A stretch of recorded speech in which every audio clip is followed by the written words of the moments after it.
Welcome to all the students. आज के इस वीडियो में हम लोग पढ़ेंगे elements of a short story.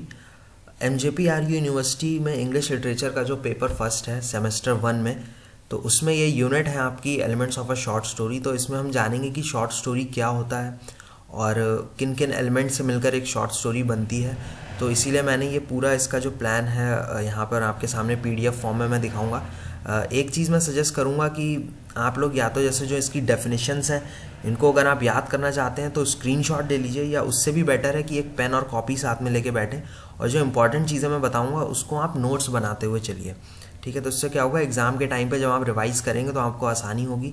और लिखने से क्या रहता है कि हम लोग थोड़ा लंबे समय तक हमें चीज़ें याद रहती हैं। अगर आप उसको लिख के याद करेंगे तो आपकी राइटिंग की प्रैक्टिस भी होगी, आपकी राइटिंग स्पीड भी बढ़ेगी। क्योंकि एग्ज़ाम में देखिए, आप कितनी भी आपके पास नॉलेज हो, लेकिन अगर एग्ज़ाम में आप जाके वो चीज़ लिख नहीं पा रहे हैं तो फिर उस नंबर आपको नहीं मिलेंगे। और अभी मेनली हम जैसे आप ग्रेजुएशन में हैं तो अभी आपका फोकस होना चाहिए कि नॉलेज गेन करिए, साथ ही साथ में जो आपका जिस तरह से आपके नंबर ज़्यादा अच्छे आ सकें तो अपना बेस्ट दीजिए, हार्ड वर्क कीजिए। और नोट्स अगर साथ में बनाएंगे, लिटरेचर में या इंग्लिश में कुछ भी पढ़ते हैं तो नोट्स बनाना सबसे ज़्यादा फ़ायदेमंद आपको साबित होगा। तो चलिए शुरू करते हैं कि शॉर्ट स्टोरी क्या होता है। अ short story is a work of fiction. Fiction का मतलब कल्पना। तो शॉर्ट स्टोरी एक छोटी कहानी होती है जो कि राइटर अपनी कल्पना से लिखता है। Fiction is writing about imagined events and characters. Fiction क्या होता है, जब हम काल्पनिक घटनाओं और काल्पनिक पात्रों से मिलाकर एक कहानी लिखते हैं उसको हम बोलते हैं fiction. It differs from poetry as it does not depend on verses, meters और राइम्स। और ये पोएट्री जो कविता है उससे किस प्रकार से अलग है, क्योंकि कविता में हमें, पोएम में क्या होता है, वर्सेस, मीटर्स और राइमिंग स्कीम्स का हमको ध्यान रखना पड़ता है। लेकिन शॉर्ट स्टोरी हम सिर्फ मल्टीपल पैराग्राफ्स, यानी कई सारे पैराग्राफ्स को मिलाकर अगर हम एक कहानी लिख दें तो वो हमारी शॉर्ट स्टोरी हो जाएगी। और मीटर्स वगैरह जो राइम्स हमें पोएट्री में फॉलो करनी पड़ती है वो हमें शॉर्ट स्टोरी में फॉलो नहीं करनी पड़ती। नेक्स्ट देखते हैं elements of a short story, कि किन एलिमेंट्स से मिलकर एक शॉर्ट स्टोरी बनती है। तो इसमें नंबर फर्स्ट देखिए लिखा हुआ है प्लॉट। प्लॉट क्या होता है, the main events of a play, novel, film और अ सिमिलर वर्क। किसी भी प्ले, जो ड्रामा होता है हमारा, प्ले या फिर कोई उपन्यास, नॉवल, कोई फिल्म या फिर कोई भी सिमिलर वर्क, कोई भी लिटरेचर का वर्क का जो मेन इवेंट्स होते हैं, यानी जो उसकी मुख्य घटनाएं होती हैं, उनको हम बोलते हैं plot. Presented by the writer as an inter related sequence. ये यहाँ पर इंपॉर्टेंट है वर्ड कि इंटर रिलेटेड सीक्वेंस। जो राइटर है वो इस कहानी को कैसे हमें प्रस्तुत करता है, इंटर रिलेटेड सीक्वेंस, यानी इन घटनाओं को एक क्रम में लगाकर हमारे सामने कहानी को रखता है। In short stories the plot is usually centred around one experience और वन सिग्निफिकेंट मोमेंट। और शॉर्ट स्टोरीज में क्या होगा, जो हमारा प्लॉट होगा वो ज़्यादातर क्या होगा, सिर्फ एक एक्सपीरियंस, यानी आप, राइटर जो है आपको सिर्फ एक मैसेज या एक छोटी सी कहानी बताने की कोशिश करेगा, या उस कहानी में हमको एक सिग्निफिकेंट मोमेंट, एक ऐसा क्षण मिलेगा, एक ऐसा मोमेंट मिलेगा जो कि काफ़ी इंपॉर्टेंट होगा। इसी जगह पर शॉर्ट स्टोरी नॉवल से अलग है, क्योंकि नॉवल में राइटर आपको कई तरह के एक्सपीरियंस आपको दे सकता है, कई तरह के उसमें पात्र हो सकते हैं, मेजर कैरेक्टर्स जो होते हैं, कई सारे सिग्निफिकेंट मोमेंट्स भी हो सकते हैं। लेकिन शॉर्ट स्टोरी में ये सब आपको ज़्यादातर एक या बहुत हद से दो चीज़ें देखने को मिलेंगी। इसीलिए ये शॉर्ट स्टोरी, अगर हम इसको ज़्यादा लंबा करेंगे तो वो एक नॉवल का ही रूप हो जाएगी। तो शॉर्ट स्टोरी और नॉवल में यही अंतर है। ठीक है, अब नेक्स्ट चलते हैं theme. The term theme can be defined as the underlying meaning of a short story. मतलब जो कहानी का एक अर्थ, जो कहानी का मैसेज है जो राइटर हमें देना चाह रहा है, उसको हम बोलते हैं theme. It is the message that the writer is trying to convey through his story. Writer, जो लेखक है, वो अपनी कहानी के जरिए क्या मैसेज ऑडियंस को देना चाह रहा है, उसको हम बोलेंगे theme of a short story. The theme of a story is important because a story's theme is part of the reason why the author wrote the story. और ये इसलिए इम्पॉर्टेंट है किसी भी कहानी में थीम होना, क्योंकि वो एक कारण है क्योंकि राइटर ने वो कहानी क्यों लिखी। एक तरह से वो मैसेज है। राइटर जो भी कोई चीज़ लिखता है, अगर उसके दिमाग में कोई आइडिया आया तो वो उसको पब्लिक के सामने, ऑडियंस के सामने प्रस्तुत करना चाहता है। तो वो पोएम लिख सकता है, कहानी लिख सकता है, नॉवल मतलब प्ले लिख सकता है। अगर शॉर्ट स्टोरी भी लिख रहा है तो इन सब चीज़ों में एक चीज़ जो कॉमन होगी कि सब में कुछ ना कुछ थीम ज़रूर होगी। और अगर आप वो थीम को समझ जाते हैं तो आप समझ जाएंगे कि राइटर वो स्टोरी क्यों लिख रहा है, वो आपको क्या मैसेज देना चाह रहा है। ठीक है, नंबर थर्ड पे आते हैं कैरेक्टराइजेशन। कैरेक्टराइजेशन हम इसको वर्ड से समझते हैं कैरेक्टर्स, ठीक है। तो कैरेक्टर क्या होते हैं, किसी भी कहानी में जो पात्र होते हैं। तो इससे हम समझेंगे कि ये जो वर्ड है कैरेक्टराइजेशन, इसका क्या मतलब है। It is a literary device that is used step by step in literature to highlight and explain the details about a character in a story. ये एक लिटरेरी डिवाइस है, ठीक है। लिटरेचर में कई तरह की डिवाइसेस यूज़ होती हैं। तो कैरेक्टराइजेशन क्या होता है, इसको writer step by step use करता है, किस लिए, to highlight and explain the details about a character in the story. मतलब किसी भी कहानी में जो कोई ना कोई एक पात्र तो होता ही है। अगर शॉर्ट स्टोरी भी लिख रहे हैं तो कम से कम एक उसमें कैरेक्टर तो होगा ही, एक पात्र होगा। और जितने भी इस तरह के कैरेक्टर आएंगे उनका जो कैरेक्टर होगा, हम बोल सकते हैं एक तरह से जो उनके लक्षण होते हैं, लक्षण वर्णन। जैसे हम क्वेश्चन आपने करे होंगे पहले भी कि राइट अ कैरेक्टर स्केच, तो वो तो हम थोड़ा डिटेल में बताते हैं आपको, कैरेक्टर स्केच का आंसर लिखते हैं। लेकिन जो टेक्निक है कैरेक्टराइजेशन, तो इसके ज़रिए राइटर क्या करता है, उस कैरेक्टर के जो फीचर्स होते हैं कि वो कैरेक्टर किस तरह का, उसका बिहेवियर क्या है, किस तरह से उसकी लैंग्वेज है, ठीक है, वो किस तरह से दूसरों के साथ पेश आता है। तो ये सब चीज़ें राइटर कहानी की शुरुआत में इस्टेब्लिश करता है, जिससे कि हमें उस पात्र के बारे में पता चले। It is the initial stage in which the writer introduces the character with noticeable emergence. मतलब क्या हुआ यहाँ पर कि इनिशियल स्टेज यानी शुरुआती स्टेज में, कहानी के शुरुआती स्टेज में ही राइटर क्या करेगा, कैरेक्टर को इंट्रोड्यूस, आपसे इंट्रोडक्शन करवाएगा कैरेक्टर का विद नोटिसेबल इमर्जेंस, और उसकी ऐसी क्वालिटीज़ बताएगा जिससे कि आप उसको नोटिस कर सकें। मतलब आगे आने में कहानी में जितनी भी उसकी डायलॉग्स होंगे समझ लीजिए आप, या फिर जितनी भी जगह उस कैरेक्टर को राइटर दिखाएगा तो आप समझ जाएंगे पहले कि अच्छा इसका कैरेक्टर क्या है, ये किस तरह से बात करेगा, या फिर ये क्या बोलना चाह रहा है, इसका मतलब क्या है। तो इसीलिए कैरेक्टराइजेशन काफ़ी इंपॉर्टेंट होता है किसी भी कहानी में। नेक्स्ट देखिए नरेटिव टेक्निक, ठीक है। नरेटिव टेक्निक भी क्या होता है, इट इज़ ये भी एक तरह की लिटरेरी टेक्निक है। It is a way in which a writer conveys what they want to say to the reader, ठीक है। ये एक तरीका होता है जिसका इस्तेमाल कर कर राइटर क्या है, अपने रीडर्स को जो बताना चाह रहा है वो मैसेज राइटर के ऑडियंस के सामने वो प्रस्तुत करता है। And the methods that they use to develop a story, और टेक्निक कई सारी हैं, अभी हम नीचे पढ़ेंगे डिटेल में कि अलग अलग टेक्निक्स होती हैं। तो इन टेक्निक्स को यूज़ कर कर वो क्या करता है, एक स्टोरी को डेवलप करना चाहता है, यानी धीरे धीरे स्टोरी को आगे बढ़ाता है। तो वो कोई भी टेक्निक यूज़ करे वो आपकी आएगी नरेटिव टेक्निक में, ठीक है। यहाँ पर मैंने थोड़ा सा नरेटिव स्ट्रक्चर और नरेटिव टेक्निक में अंतर बताया, इसको हम थोड़ा सा बाद में पढ़ेंगे। पहले हम चलते हैं जो फिफ्थ, टोटल 5 एलिमेंट्स हैं जो हमें याद रखने हैं। तो फिफ्थ आप यहाँ से देखिए, 4 तो हो गए हमारे, पहला प्लॉट बताया, फिर थीम, कैरेक्टराइजेशन और नरेटिव टेक्निक, ठीक है। अभी हम पढ़ेंगे कि लैंग्वेज क्या होता है, ठीक है। तो देखिए लैंग्वेज क्या है, a literary language is the form of a language used in written literature.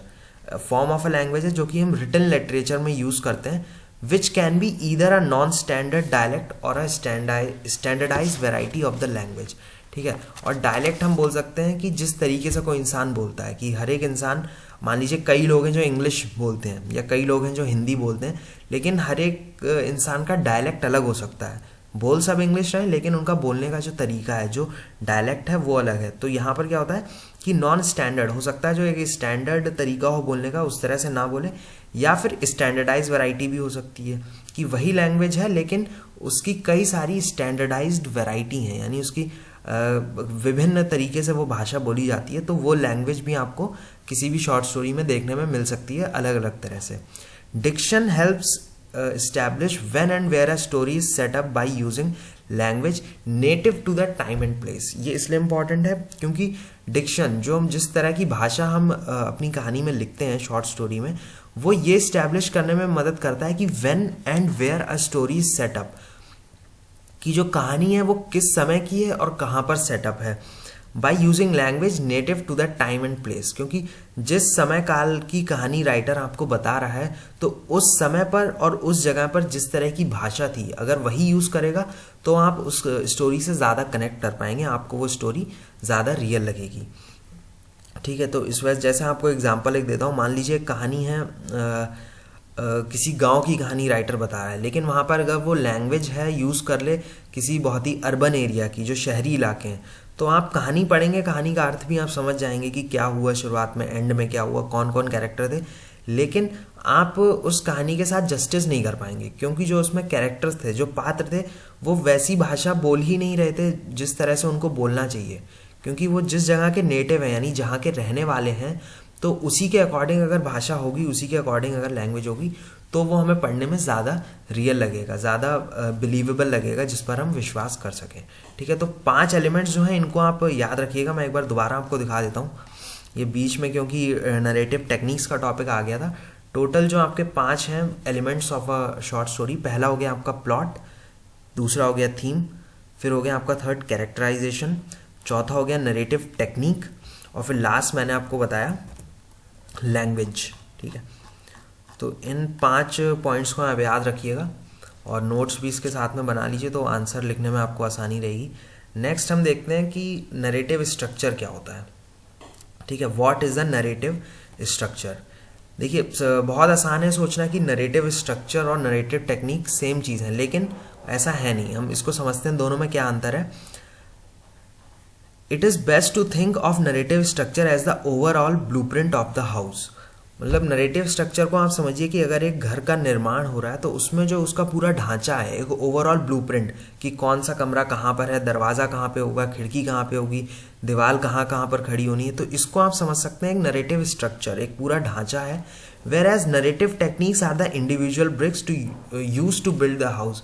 और टेक्निक्स क्या है कि एक ही कहानी में आप कई तरह की टेक्निक्स को, जैसे यहाँ पर मैंने एक मकान का एग्जाम्पल दिया है, तो जो अलग अलग उसमें ईंटों का इस्तेमाल होगा, ब्रिक्स का इस्तेमाल होगा, तो वो आप कह सकते हैं कि वो अलग अलग टेक्निक्स हैं। तो स्ट्रक्चर क्या है, ये एक पूरा बड़ा सा ढांचा हो गया, और जो टेक्निक्स हैं, जिन टेक्निक्स का इस्तेमाल कर कर आप इस ढांचे को तैयार करते हैं, तो वो हमारी नरेटिव टेक्निक्स हो जाएंगी।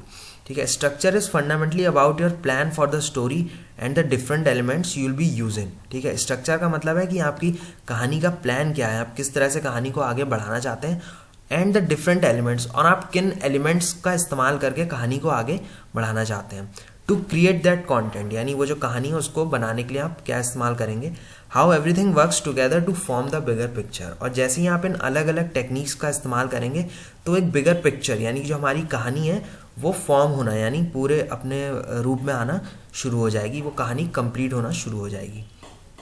ठीक है, इसमें देखते हैं of the 4 types of narrative structure the most common is linear. अब यहाँ पर हम स्ट्रक्चर के बहुत ज़्यादा डिटेल में नहीं जाएंगे, लेकिन जो सबसे कॉमन है वो लीनियर होता है। लीनियर का मतलब होता है where the story moves from beginning to end in chronological order, जहाँ पर जो कहानी है वो शुरुआत से एंड तक एक क्रोनोलॉजिकल ऑर्डर में, एक घटनाक्रम में आगे बढ़ती है। If you think about some of your favourite books and even films, a typical linear structure will follow a pattern of 5 acts.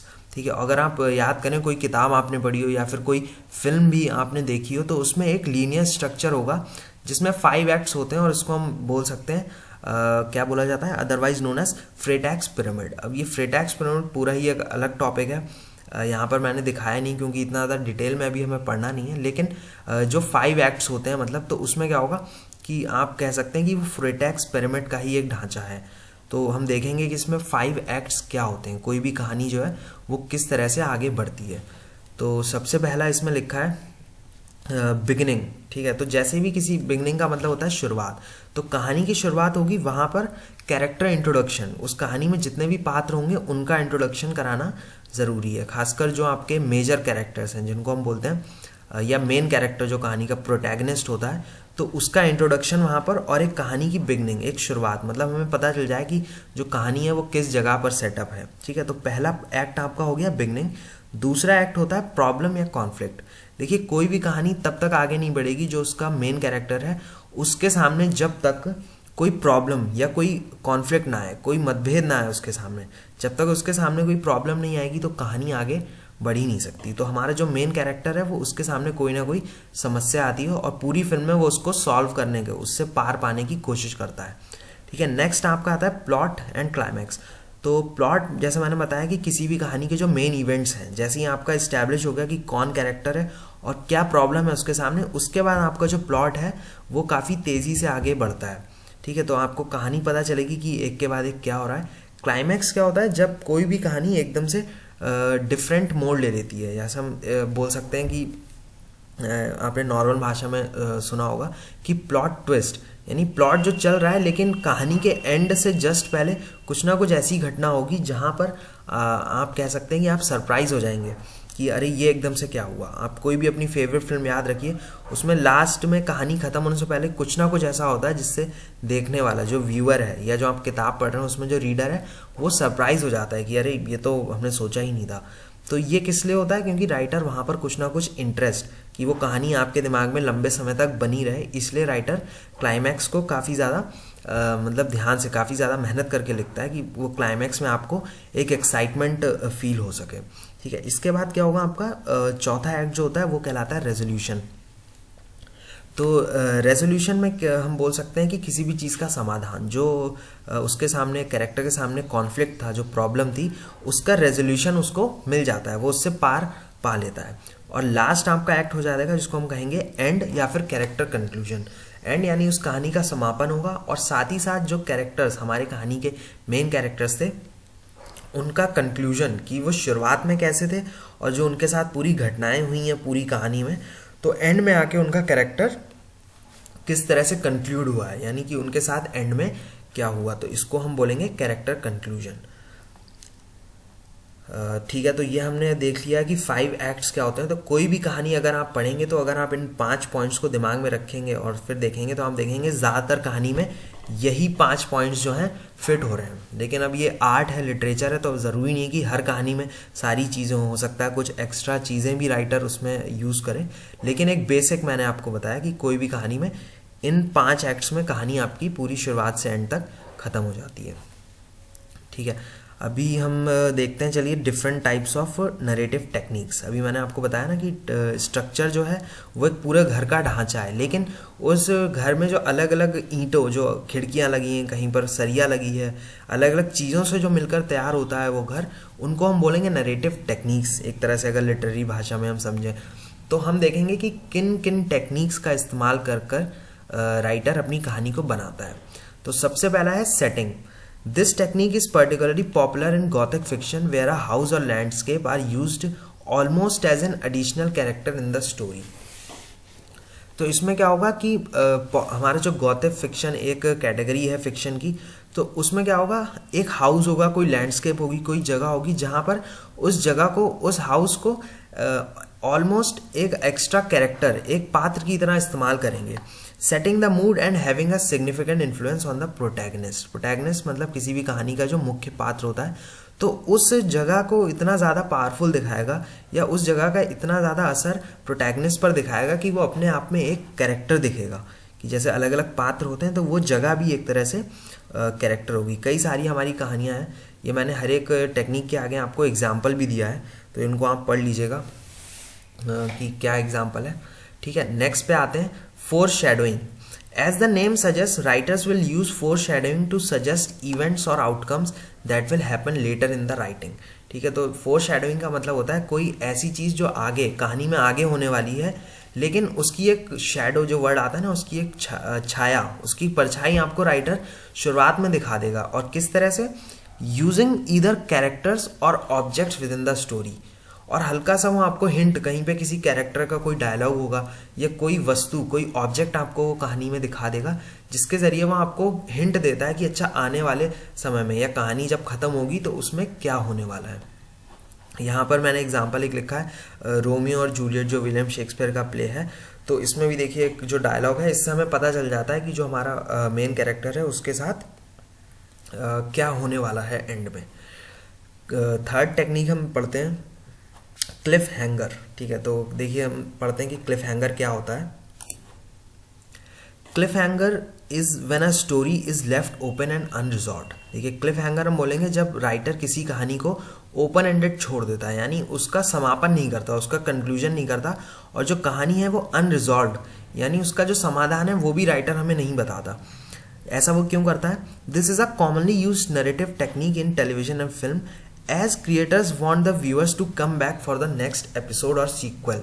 ठीक है, और जब भी आप कोई अपना सीरियल देखते हैं टीवी पर या कहीं पर, तो आप देखेंगे कि जब एपिसोड आपका ख़त्म होता है तो वहाँ पर वो कहानी को ओपन एंडेड या फिर अनरिजॉल्व या कुछ ना कुछ एक ऐसा एलिमेंट वहाँ पर दिखा देगा जिससे कि जो व्यूअर्स हैं वो क्या करें, come back for the next episode, कि जो अगला एपिसोड है उसको भी देखने के लिए जो व्यूअर्स हैं उनका इंटरेस्ट बना रहे, to see if the answers are revealed. क्योंकि अब आपके सामने कोई क्वेश्चन आ गया, मान लीजिए आप कोई कहानी देख रहे हैं और उसमें कैरेक्टर है, उसके साथ अब आगे क्या होने वाला है वो राइटर ने बताया नहीं, तो उस आंसर को रिवील करने के लिए, यानी उस आंसर को जानने के लिए कि क्या होगा उसके साथ, तो आप क्या है नेक्स्ट एपिसोड में आएंगे ही आएंगे।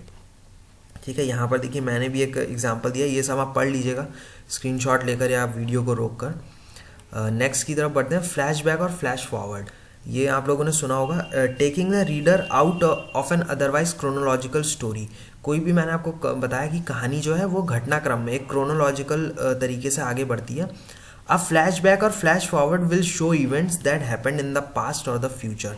ठीक है, फ्लैशबैक क्या होगा कि उस एक मेन कहानी, जो सीधी लाइन में कहानी चल रही है, उससे हटकर कहीं से बीच में राइटर एक दूसरी कहानी बताने लगेगा। तो अगर वो फ्लैशबैक है, इसका मतलब वो घटना पहले जो हो चुकी है राइटर वो बताना चाह रहा है, और फ्लैश फॉरवर्ड है मतलब जो घटना आगे होने वाली है उसके बारे में राइटर बताएगा। That impact the characters in the present day of the story timeline. और वो क्यों बताता है, क्योंकि जो घटना पहले हो चुकी है या फिर आगे होने वाली है, उस घटना का जो असर है वो इम्पैक्ट, यानी उसका जो असर है वो कैरेक्टर्स पे होगा प्रेजेंट डे पर, यानी जो आज के समय की स्टोरी जो चल रही है उस पर भी उसका जो फ्लैशबैक और फ्लैश फॉरवर्ड दोनों का असर होगा। इस वजह से राइटर वो आपको कहानी से थोड़ा हटकर चीज़ें दिखाता है।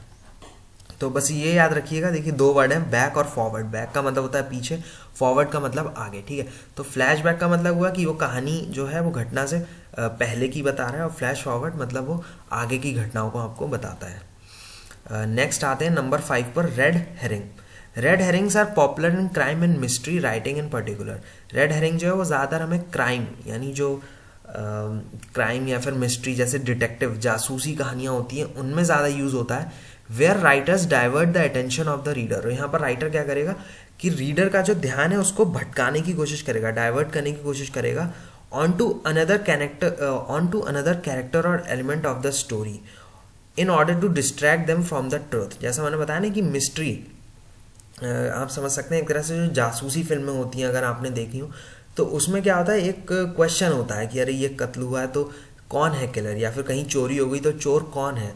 तो जो असल में चोर होगा, जो असल में मुजरिम होगा, उससे ध्यान हटाने के लिए वो क्या करेगा, राइटर आपका ध्यान किसी और कैरेक्टर या किसी और एलिमेंट पे होगा, जिससे कि एंड में जाके जब वो क्लाइमैक्स में आपको रियलिटी बताएगा तो आप काफ़ी सरप्राइज हो जाएंगे। तो ये हमारी टेक्निक कहलाती है रेड हेरिंग, जब आपका मेन कैरेक्टर से या मेन जो टॉपिक है उससे ध्यान भटकाने के लिए दूसरे कैरेक्टर्स पर या दूसरे तत्वों पर राइटर आपका ध्यान ले जाता है। नेक्स्ट देखते हैं प्लॉट ट्विस्ट। मैंने आपको बताया था पहले भी, plot twist when something unexpected happens in a story.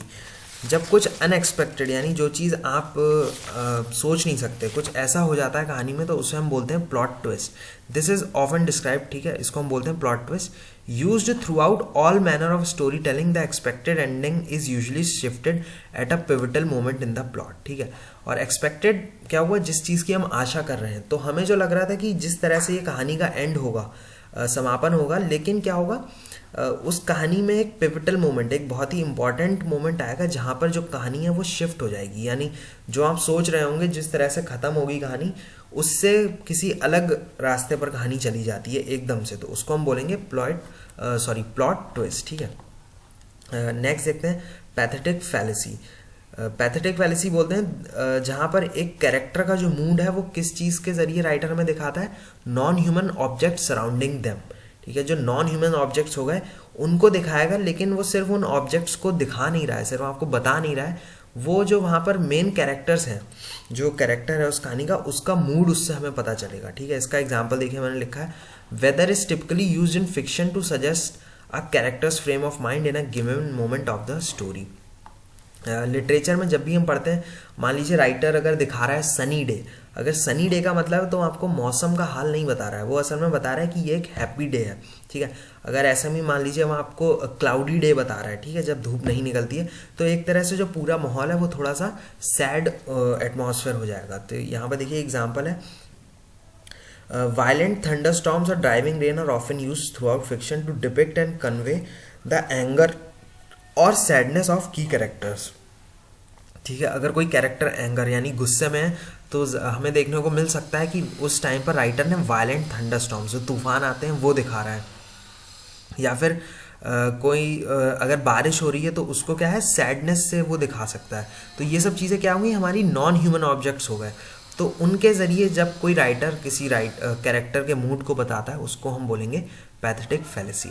ठीक है, तो ये तो मैंने 6-7 आपको एग्जाम्पल दिए थे, ऐसा कोई फिक्स आपके कोर्स में दिया नहीं था कि टेक्निक्स क्या होती हैं, और कई तरह की हो सकती हैं टेक्निक्स, लेकिन आप मेन जो हैं 4-5-6-7 ये याद रखेंगे तो एग्ज़ाम में आपको काफ़ी आसानी रहेगी, आप आंसर जो है आसानी से फॉर्म कर सकते हैं। आई होप थोड़ा सा ये लेक्चर आपको समझ में आया हो, थोड़ा सा डिटेल में मैंने बताया इसलिए थोड़ा लंबा भी हो गया है, लेकिन इसको आप आराम से, मेरे ख्याल से ये 25-26 मिनट का वीडियो अगर है थोड़ा सा रोक कर भी देखेंगे, 1 घंटे में आपका ये पूरा आप तैयार कर सकते हैं, आपको फिर दोबारा इसको रटने की भी ज़रूरत नहीं पड़ेगी। तो इसका बस आप ये कर सकते हैं कि एग्ज़ाम में जब आप लिखें तो जो आपसे पूछा जा रहा है सिर्फ आप उसका जवाब दीजिए। मान लीजिए शॉर्ट आंसर आ गया कैरेक्टराइजेशन क्या है, तो आप इसको पढ़ लीजिए कि कैरेक्टराइजेशन है क्या। ठीक है, इसको समझ लीजिए। तो कुछ तो यहाँ पर लिखा हुआ है, बाकी आप अपने हिसाब से किसी कहानी का आप एग्जाम्पल देके उदाहरण देकर बताएंगे तो आपका शॉर्ट आंसर भी तैयार हो जाएगा। मान लीजिए लॉन्ग में अगर आ जाता है what is a short story and what are its elements, तो आप शॉर्ट स्टोरी के बारे में बताइए पहले, फिर एलिमेंट्स में पॉइंट वाइज अगर आप ये 5 पॉइंट लिख देंगे, plot, theme, characterization, narrative technique, और 5वां था लैंग्वेज, तो आपका आराम से 3 पेज का, 2.5 से 3 पेज का आपका एक लॉन्ग आंसर तैयार हो जाएगा। तो इस तरह से आप लोग करिए, इसके आंसर्स तैयार करिए, और ऑल द बेस्ट। अगर आपको कोई भी प्रॉब्लम हो तो कमेंट्स में पूछ सकते हैं। नेक्स्ट वीडियोज़ आपके जो कोर्स के हैं वो आते रहेंगे धीरे धीरे, तो चैनल को सब्सक्राइब कर लो, और अगर कोई ऐसा टॉपिक है जो आप जानना चाह रहे हो तो वो भी मुझे कमेंट में बता दो, तो नेक्स्ट वीडियो जल्द से जल्द मैं उसी टॉपिक पर बना दूंगा। ठीक है, चलिए, थैंक यू वेरी मच और ऑल द बेस्ट।